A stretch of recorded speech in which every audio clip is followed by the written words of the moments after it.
28장의 시작은 블레셋이 이스라엘과 싸우기 위해서 군대를 모집하는 장면으로부터 출발을 합니다. 우리 1절 말씀을 한번 보시죠. 그리고 나서 아기스 왕이 다윗에게 너와 내 사람들이 이 군대에 참가해야 한다 하는 것을 우리에게 명령을 합니다. 이제 28장은 그야말로 다윗에게 엄청난 위기의 순간이 되었습니다. 지금 굉장한 시련으로부터 이 내용이 지금 출발을 하고 있습니다. 우리 지난주에 살펴보았듯이 27장에서 다윗은 사울 왕을 피해서 블레셋으로 망명을 했었습니다. 비록 다윗이 블레셋으로 망명을 했지만 다윗이 이스라엘을 떠나고 이스라엘과 싸우고자 하는 마음이 있었던 것은 아니죠.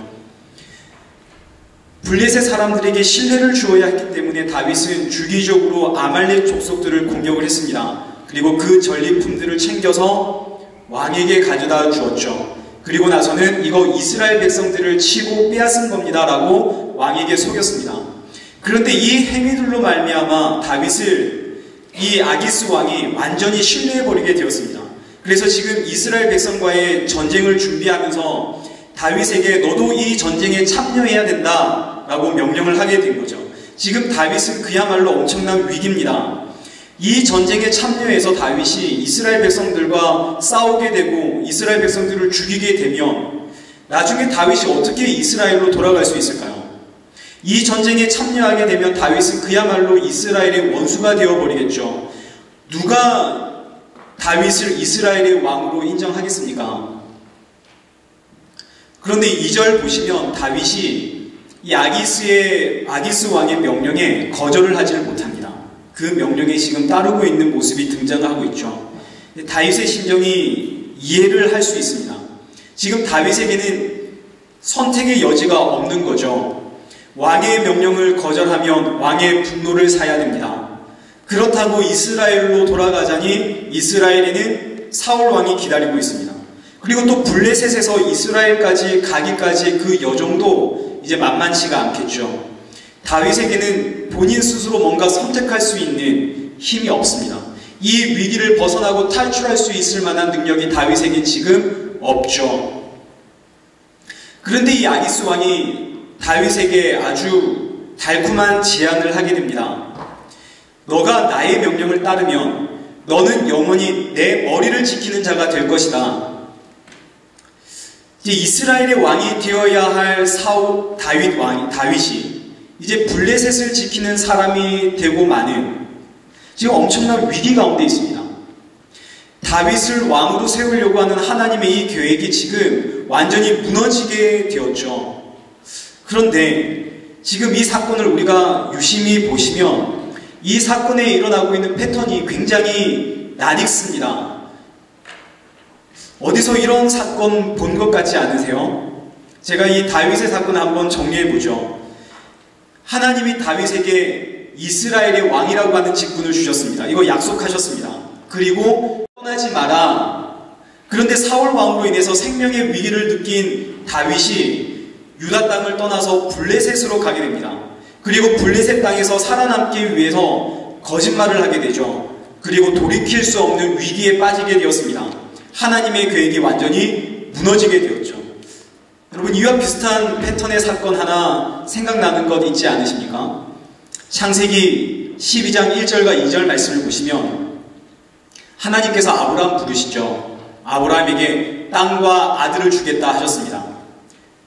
저 땅에서 너로 큰 민족이 되게끔 하겠다 하나님께서 약속했습니다.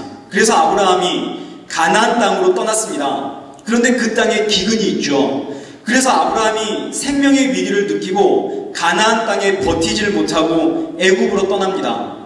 그리고 그곳에서 살아남기 위해서 거짓말을 하죠. 아내를 누이라고 속입니다.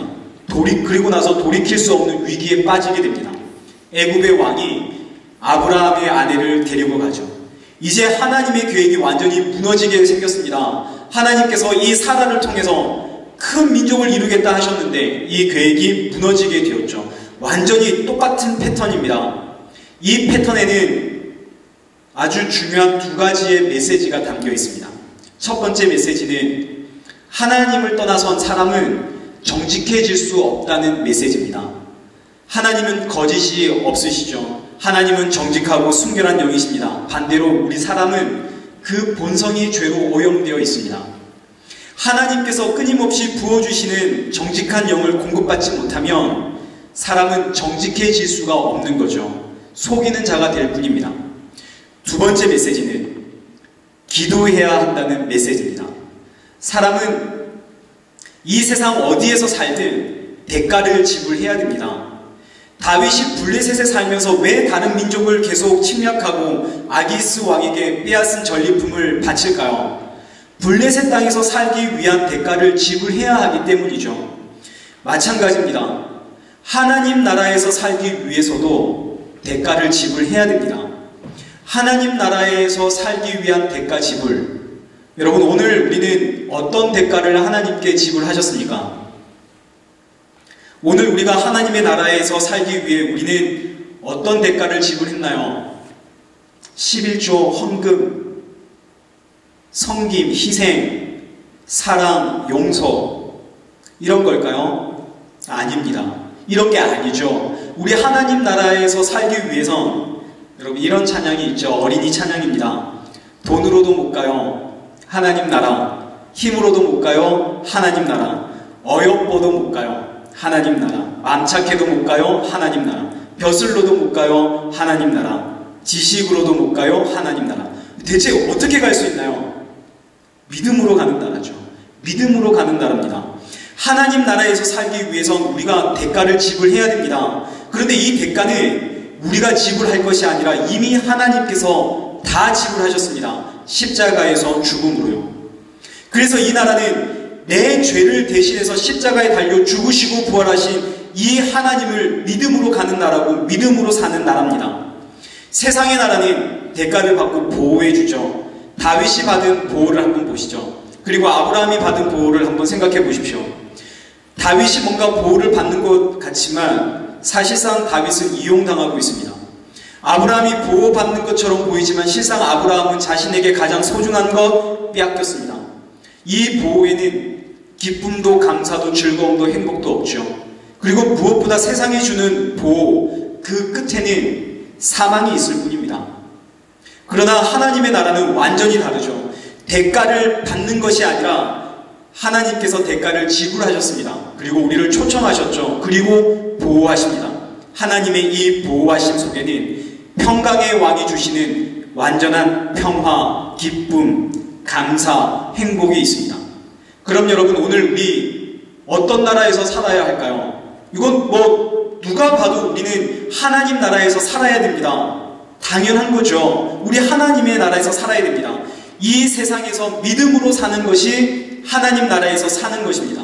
그럼 이게 여러분 뭔가 새로운 이야기인가요? 아니요, 이거 새로운 이야기가 아닙니다.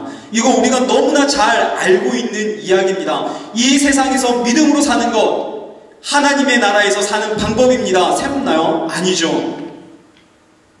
그런데 문제는 오늘 우리가 이런 삶을 살아가고 있느냐 하는 겁니다. 다윗을 한번 보시죠. 여러분, 다윗이 아브라함의 스토리를 몰랐을까요? 모를 수가 없죠. 그들의 조상입니다. 아브라함을 통해서 이스라엘 백성들이 나왔습니다. 모세 오경입니다. 이스라엘 백성들은 어려서부터 모세 오경을 듣고 외웁니다. 어떻게 다윗이 아브라함의 스토리를 모를까요? 모를 수가 없죠. 어릴 때부터 들어왔던 이야기입니다. 아브라함이 살기 위해서 약속의 땅을 버리고 애굽으로 간 것, 그 땅에서 또 살기 위해서 거짓말을 하다가 아내를 빼앗기게 된 것, 이거 어떻게 다윗이 모를까요? 모를 수가 없죠. 아브라함이 왜 그랬을까? 나는 절대로 안 그래야지. 분명히 이런 각오를 다윗이 했을 겁니다. 그런데 비슷한 상황, 비슷한 환경 속에서 다윗이 아브라함과 똑같은 행동을 하고 있군요. 약속의 땅을 버리고 블레셋에서 내려가고 그 블레셋에서 살기 위해서 거짓말하다가 위기에 빠지는 다윗입니다. 지금 우리가 다윗과 아브라함의 동일한 패턴을 보고 있습니다. 이 모습을 보면서 그래, 아브라함처럼 다윗처럼 이렇게 살아면 안 되지, 하나님을 의지해야지, 이 세상에서 믿음으로 살아야지 각오와 다짐을 가집니다. 그런데 막상 그들과 같은 문제, 그들과 같은 상황이 나에게 닥치면 믿음으로 버틸 수 있다, 우리 확신할 수 있을까요? 부끄럽지만 제가 제 이야기를 한번 해보겠습니다. 제가 군대를 가기 전, 군대를 가면 신앙생활 하기가 참 어렵다 하는 이야기를 종종 들었습니다. 제가 굉장히 저는 자신했습니다. 목에 칼이 들어와도 주일 성수해야지, 까짓거 거기서 죽지, 뭐 이런 생각을 각오를 다지면서, 그래서 보란듯이 군대를 대한민국에서 가장 험한 곳을 자원해서 갔습니다. 1년에 한 번 뽑는 부대입니다. 훈련받을 때 계급장 다 떼고 훈련받는 험한 곳입니다. 손가락 안에 꼽히는 부대입니다. 목에 칼이 들어와도 주일은 지켜야 된다고 까짓거 죽기밖에 더 하겠어 했던 제가 주일을 지켰을까요? 교회에 보내달라는 말도 못 꺼냈습니다. 그토록 자신했던 저의 믿음, 신앙, 상황과 환경과 분위기와 그리고 매 앞에서 다 무너지고 말았습니다. 어느 날 제가 군부대에다가 편지를 한 통 썼습니다. 저 정말 교회에 가고 싶은데 종교활동 공문 좀 보내달라고요. 정말 그 다음 주에 공문이 내려왔습니다. 부대에서 방송이 나왔습니다. 종교활동 갈 사람 나오라고요. 제가 신이 나서 옷을 갈아입고 있는데 선배들이 다 물어보는 겁니다. 너 어디가? 저 교회에 가려고 합니다. 교회? 한번 가봐. 어떻게 되는지.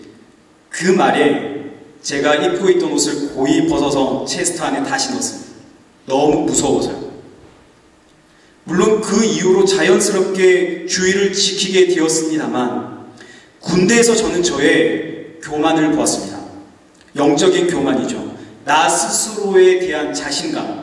하나님께서 저의 이 교만 보게 하셨습니다. 저는 지금도 그때를 생각하면 그때는 너무 어렸지, 지금은 좀 다르겠지라고 말할 수도 있겠지만 막상 그와 같은 상황에 제가 또다시 처하게 된다면 제가 자신할 수 있을까요? 아니요. 저는 이제 압니다. 저는 나 자신조차도, 나의 마음조차도 믿을 수 없는 연약한 존재라는 걸 제가 안다고요. 우리의 마음은 때에 따라 변합니다. 정말 저 사람 이번엔 만나서 잘해줘야지 하고 만나서 싸우고, 이쁘게 말해줘야지 하고 만나서 독하게 말하고, 우리의 마음조차 믿을 수 없는 존재입니다. 그래서 기도해야 됩니다. 하나님과 동행해야 됩니다. 하나님께서 능력 주시고 힘 주셔야 됩니다. 하나님께서 붙들어 주지 않으면 내 마음조차도 믿을 수 없는 거짓 인생을 살아가게 되기 때문입니다. 오늘 본문에서 아기스 왕이 지금 묻고 있습니다. 너 지금 누구 편이냐? 내 편이라면 너는 영원히 내 머리를 지키는 자가 될 것이다. 부귀영화, 인생의 성공이 너에게 주어질 것이다 하는 거죠. 마태복음 4장 8절 말씀을 보시면 마귀가 예수님께 똑같이 말했습니다. 지극히 높은 산에서 온 천하 만국을 보여주면서 너는 누구 편이냐? 나에게 엎드려 경배하면 이 모든 것을 너에게 줄게. 예수님의 답변은 주 너의 하나님께 경배하고 다만 그를 섬기라. 예수님의 답변은 나는 하나님의 편이다 하는 거죠. 세상이 계속 편가르기를 합니다. 자신의 편에 서면 이렇게 저렇게 해주겠다고 달콤하게 이야기를 하죠. 그러나 이 달콤한 유혹 그 끝엔 사망이 있을 뿐입니다. 이 달콤한 유혹이 우리에게 평안을 주질 못하죠. 계속 자신의 편에 서라고 유혹하는 이 세상을 향해 오늘 우리의 답변은 무엇이 되어야 하겠습니까? 어떻게 말해주어야 할까요? 우리 좀 당당하게 우리 하나님의 편입니다라고 외쳐야 하지 않겠습니까? 세상이 계속 편가르기 하면서 너 어디에 설레라고 말할 때 우리가 서야 할 자리가 있다면, 내가 서야 할 자리가 있다면 그 자리는 기도의 자리고 그 자리는 예배의 자리고 내가 가야 할 곳이 있다면 그곳은 하나님의 품입니다. 좀 당당하게 외쳐야 하지 않겠습니까?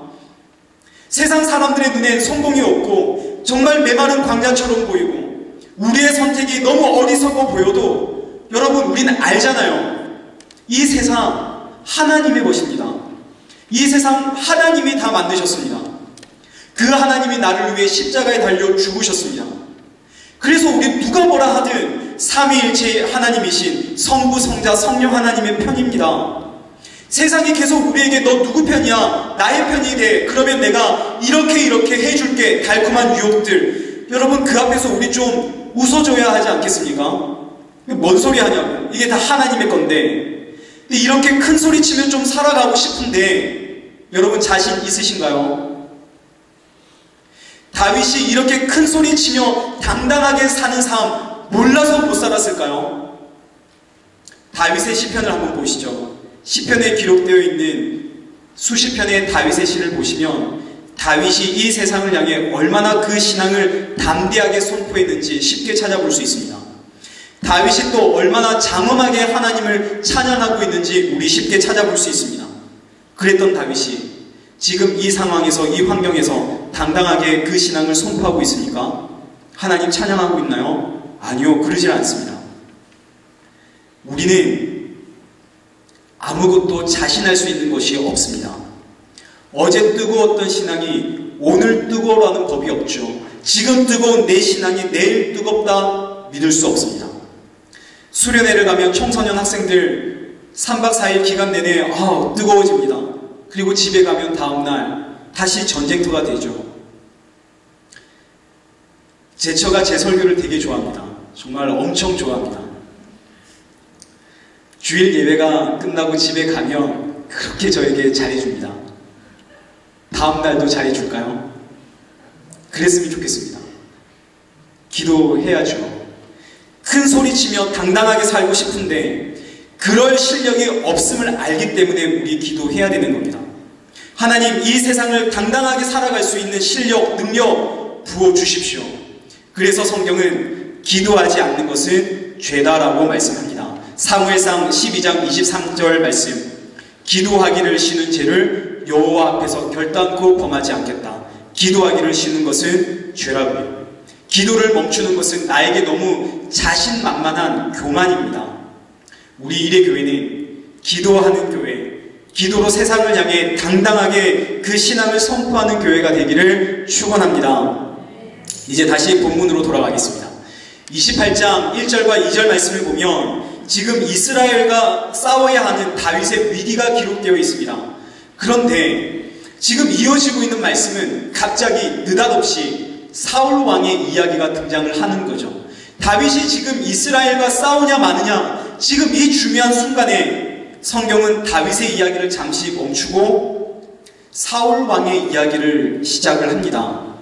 성경이 지금 이 긴박한 상황에서 우리의 시선을 사울 왕에게로 돌리는 이유는, 첫째는 다윗이 처한 지금 이 위기, 이 상황, 지금 이 사건보다 더 중요한 메시지가 있다 하는 것을 우리에게 알려주는 것이고, 둘째로 지금 진행되어지고 있는 다윗의 사건과 지금부터 말하는 사울 왕의 이 사건은 별개의 사건이 아니라 아주 긴밀하게 연결되어 있는 사건이다 하는 것을 우리에게 알려주기 위함입니다. 그러면 27장에 기록되어 있는 이 다윗의 사건과 그리고 28장에 기록되어 있는 이 사울 왕의 사건이 어떻게 연결되어져 있고 또 이 사건이 우리에게 어떤 메시지를 주는지 간략하게 살펴보도록 하겠습니다. 먼저 3절 이하의 말씀을 우리 살펴보면서 그 줄거리를 한번 크게 훑으면서 그 안에 담겨있는 두 가지의 메시지만 살펴보고 우리 전체의 메시지 살펴보도록 하겠습니다. 3절 말씀을 보시면 사무엘이 죽었습니다. 그리고 사울 왕은 그동안 신접한 자들과 박수들을 그 땅에서 다 쫓아냈다 하는 기록이 기록되어 있습니다.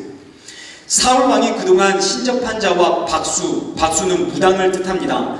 무당을 그 땅에서 다 쫓아낸 이유는 왕으로서 지켜야 하는 하나님의 명령이었기 때문입니다. 우리 출애굽기 22장 18절 말씀부터 보시면 너는 무당을 살려두지 마라. 이 하나님의 명령입니다.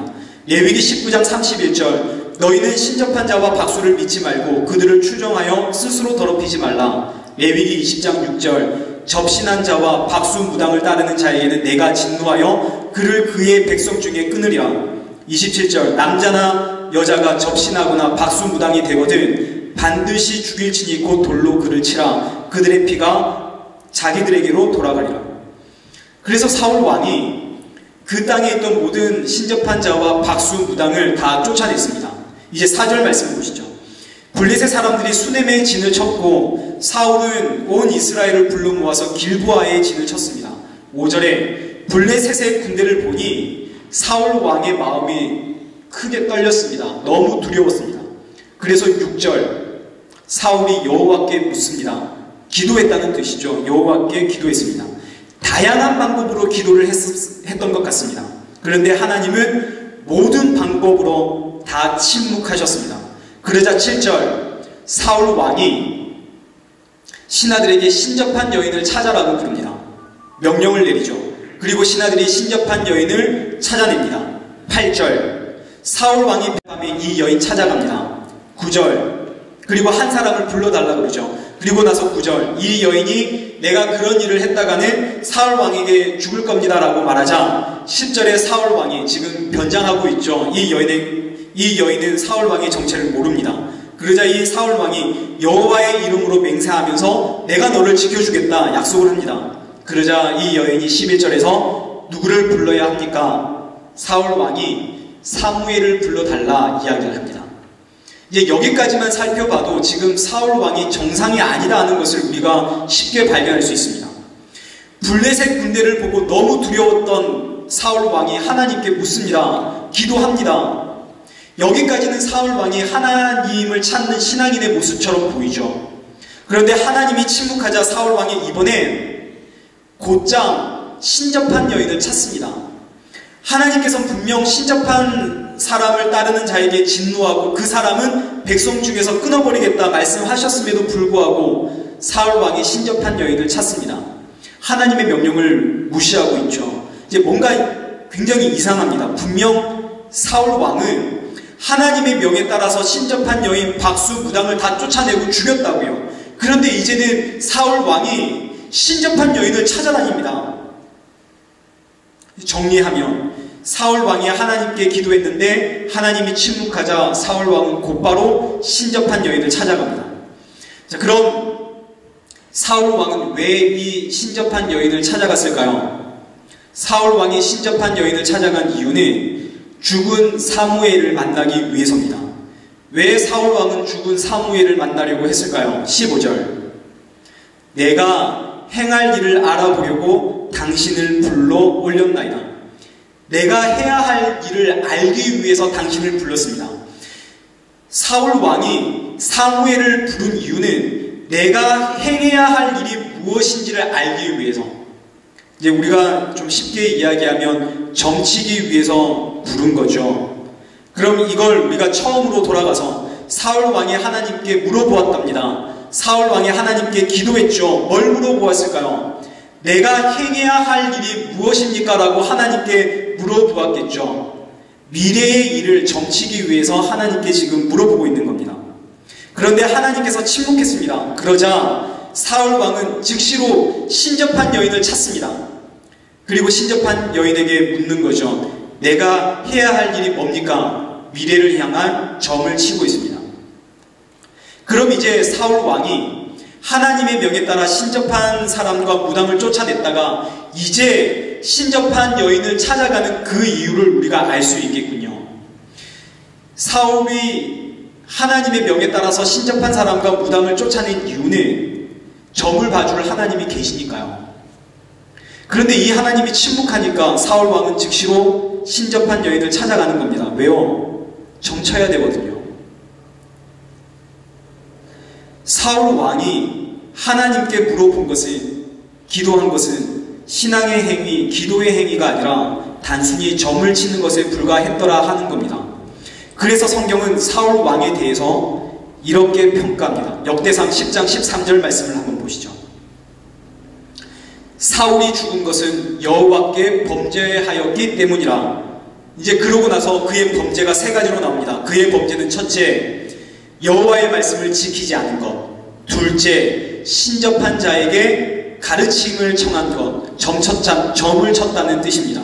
셋째, 여호와께 묻지 않은 것. 여호와께 묻지 않았다는 것은 기도하지 않았다라는 뜻입니다. 이게 사울 왕의 대표적인 세 가지의 죄입니다. 그런데 오늘 본문 우리 6절을 다시 한번 보시면 분명 6절에서 사울 왕은 하나님께 물었습니다. 하나님께 기도했다고요. 그런데 하나님은 사울 왕은 한 번도 나에게 물은 적이 없다, 한 번도 나에게 기도한 적이 없다라고 이야기를 하고 계시죠. 나에게 물은 적이 없는 것이 너의 죄다라고 이야기를 하신다고요. 서로의 생각이 지금 다른 겁니다. 사울 왕은 나는 하나님께 기도했습니다. 근데 하나님은 너는 나에게 기도한 적이 없다. 서로의 입장이 완전히 다른 거죠. 사울 왕에게 있어서 하나님은 우리 그동안 계속 살펴보았듯이 여러 신들 중에 하나였습니다. 우리 본문 7절 말씀을 한번 보시면 나를 위하여 찾아라 그럽니다. 사울 왕이 나를 위하여 빨리 찾아내라 그런다고요. 점을 봐주는 신, 나를 위해 무엇을 행해야 할지를 알려주는 신, 나를 위해 존재하는 신. 하나님은 사울의 이런 마음을 너무나 잘 알았기 때문에 사울 왕의 기도에 침묵했습니다. 사울 왕은 하나님이 침묵하자 곧바로 하나님 앞에 회개하거나 자신의 모습을 돌아보거나 했던 것이 아니라 그 즉시로 신접한 여인을 찾아가죠. 여기 굉장히 중요한 메시지가 두 가지가 있습니다. 첫째, 하나님은 나를 위해 존재하는 분이 아닙니다. 하나님은 내 인생에 해야 할 일들, 내 미래에 무엇을 해야 할지 그런 점을 봐주는 분이 아닙니다. 우리가 하나님을 위해 존재하는 것이죠. 바뀌어서는 안 됩니다. 둘째, 여기서 기도의 중요한 개념을 하나 발견하게 됩니다. 사울 왕이 지금 이 상황에서 내가 해야 할 일이 무엇인지를 알기를 원하죠. 이거 해야겠습니까? 아니면 저거 해야겠습니까? 아니면 저걸 해야 될까요? 저걸 해야 될까요? 제가 뭘 해야 될까요? 그런데 하나님은 그건 기도가 아니다라고 이야기를 하고 계십니다. 그건 점치는 거라는 거죠. 그건 죄라는 겁니다.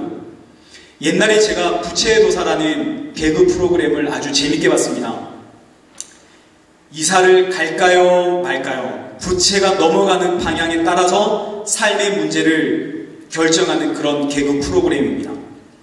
하나님, 지금 이사를 갈까요 말까요? 부채를 들고 부채신에게 이사를 갈까요 말까요? 무슨 차이가 있나요?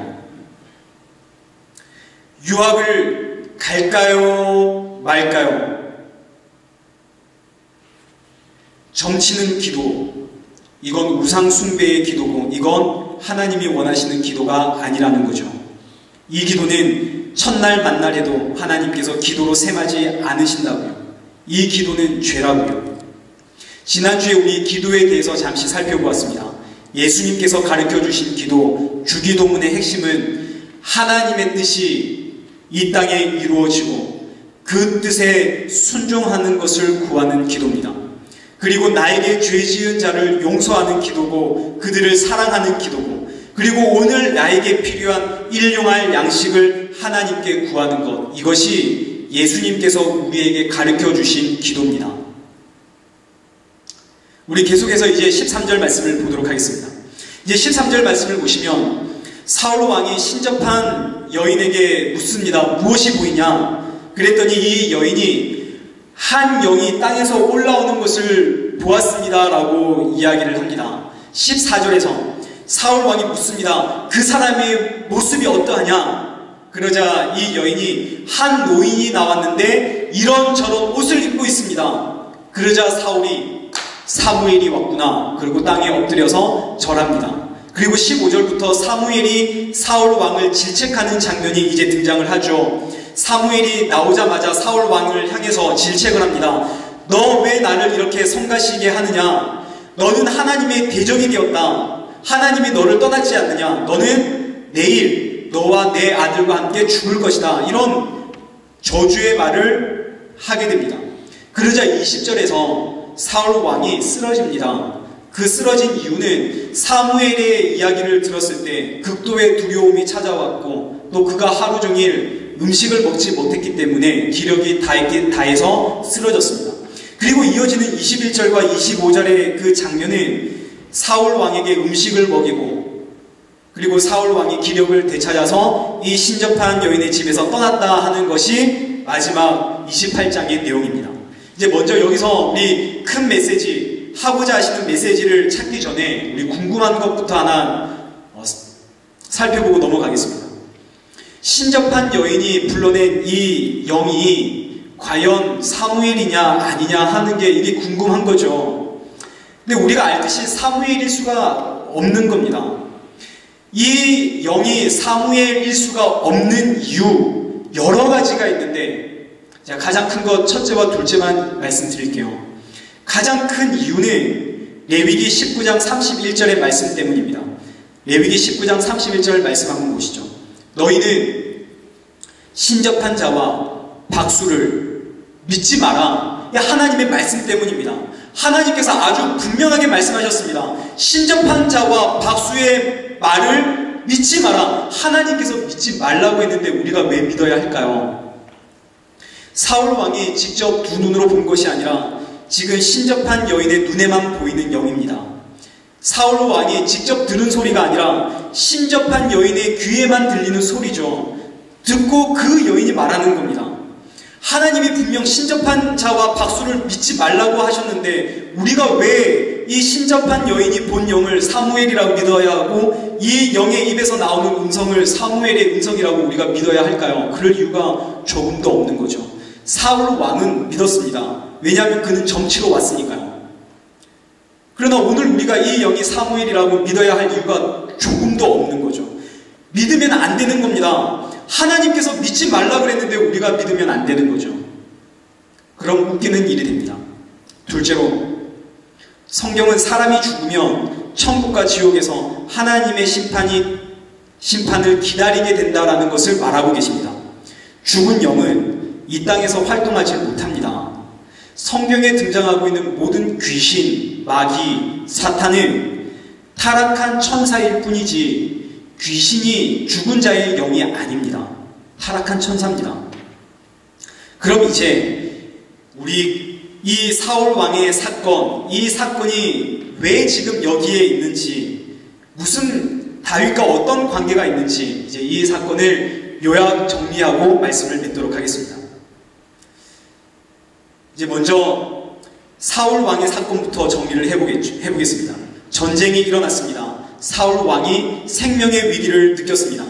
하나님께 어떻게 해야 할지 물어보았습니다. 하나님께서 침묵하자 신접한 여인을 곧바로 찾아갑니다. 그리고 신접한 여인을 통해 등장한 사무엘은 사울 왕에게 너는 내일 죽을 것이다 저주를 퍼붓습니다. 그러자 사울 왕이 쓰러집니다. 그리고 일어나서 밥을 먹고 기력을 회복하고 떠납니다. 이제 왜 지금 이 사건이 기록되었을까요? 지금 한창 다윗의 사건이 진행 중입니다. 다윗이 지금 아주 긴박한 상황에 있죠. 그런데 지금 이 사울 왕의 사건이 있습니다. 이제 이걸 한번 비교해보죠. 첫째, 다윗이 생명의 위기를 느꼈죠. 사울 왕 때문에 생명의 위기를 느껴서 블레셋으로 내려옵니다.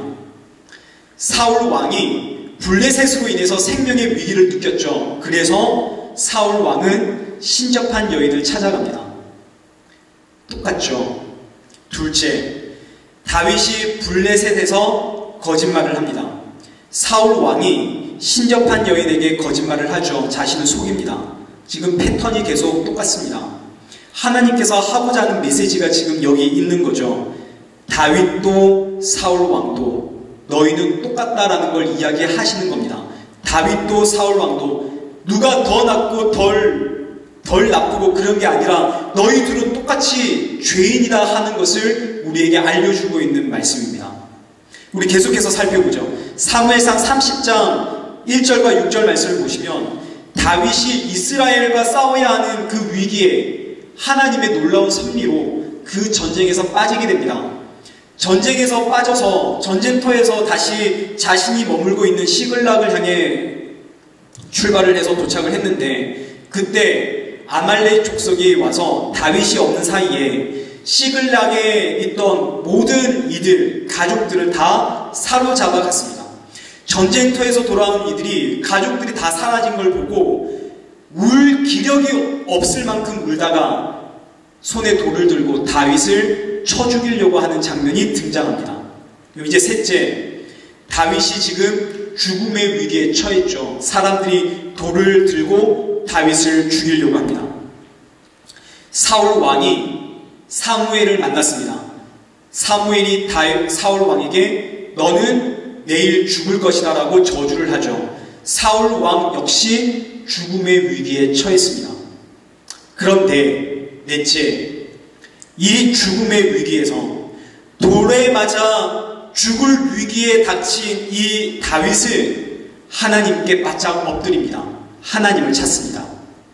사울 왕은 사무엘이 외친 그 저주와 죽음의 위기 앞에서 쓰러졌다가 일어나서 밥 먹고 떠납니다.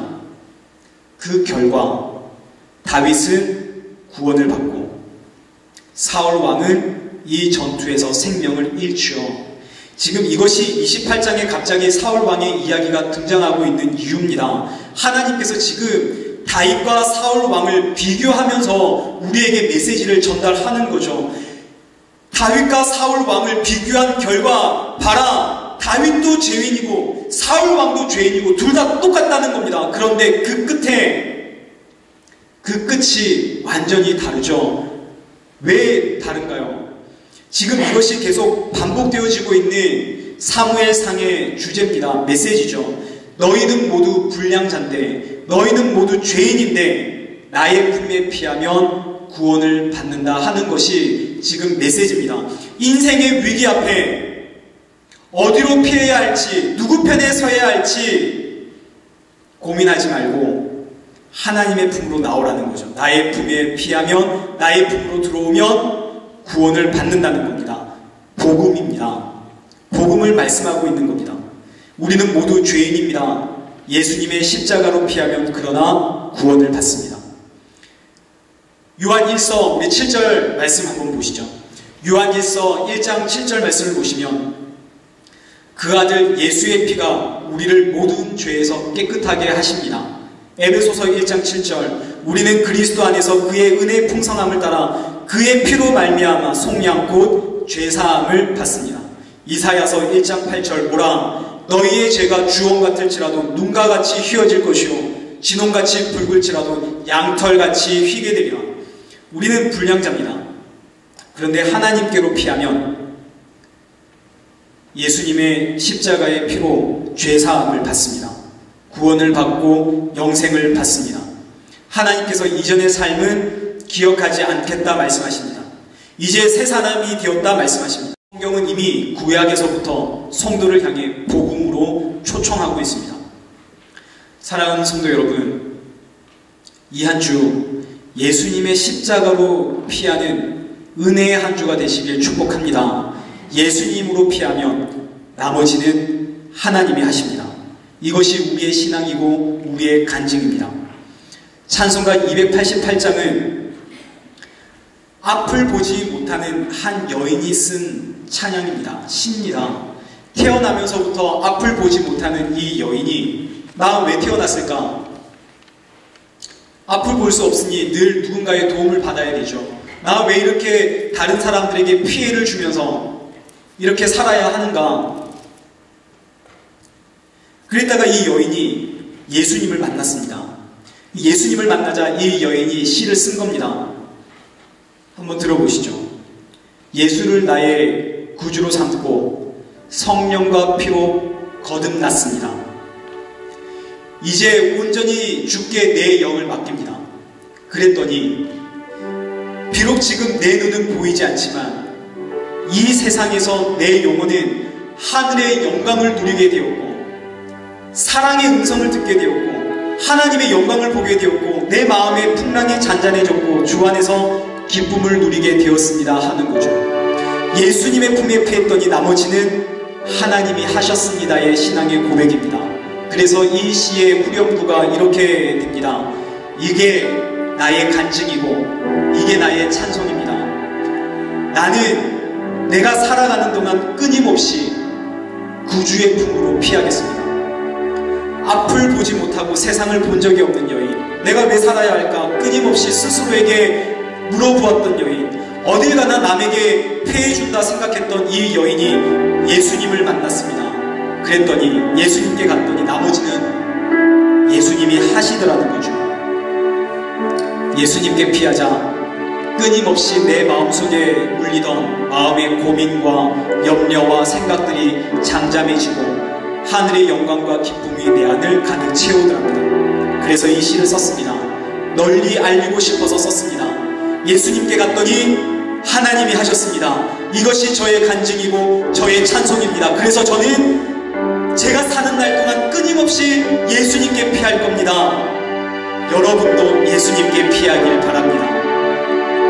오늘 이 고백이 저와 여러분의 고백이 되시길 축원합니다. 우리 이 시간 함께 찬양하겠습니다.